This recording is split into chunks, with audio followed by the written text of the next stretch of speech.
ഇന്ന് പത്തിരിൻ്റെയും ചപ്പാത്തിൻ്റെയും നീർദോശയുടെയും ഒക്കെ കൂടെ കഴിക്കാൻ വേണ്ടിയിട്ട് കടച്ചക്ക വെച്ചിട്ടുള്ള ഒരു വറുത്തരച്ച കറിയാണ് ഉണ്ടാക്കുന്നത്. അതിനായിട്ട് ഒരു ചെറിയ കടച്ചക്കയുടെ പകുതിയോളം എടുത്തിട്ടുണ്ട്. അതുപോലെ കട്ട് ചെയ്തിട്ട് നമുക്കൊരു പാത്രത്തിലേക്ക് ഇട്ട് കൊടുക്കാം.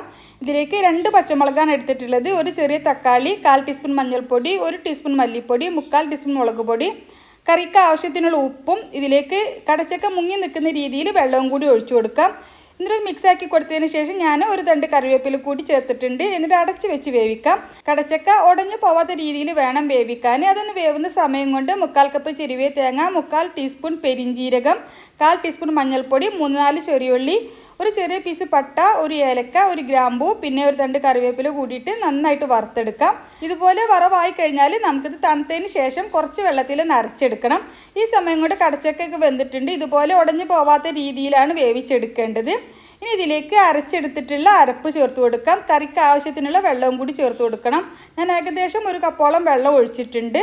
എന്നിട്ടൊന്ന് മിക്സാക്കി നോക്കുക. പാകത്തിന്, കറിയുടെ പാകത്തിന് ലൂസ് പാകത്തിനാണോ എന്നൊന്ന് നോക്കുക.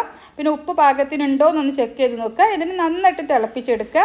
ഇനി ഇതിലേക്ക് താളിച്ച് ചേർക്കാനായിട്ട് വെളിച്ചെണ്ണയിലേക്ക് ചെറിയുള്ളി ചേർത്ത് മൂത്ത് വരുമ്പോൾ കറിവേപ്പില കൂടി ചേർത്ത് കൊടുക്കാം. നന്നായിട്ട് മിക്സാക്കിയതിന് ശേഷം കറിയിലേക്ക് ഒഴിച്ചിട്ട് 10 മിനിറ്റ് അടച്ച് വെച്ചതിന് ശേഷം പത്തിരീൻ്റെ കൂടെയാണ് കഴിക്കുന്നത്. അടിപൊളിയാണ്, ട്രൈ ചെയ്ത് നോക്കണേ.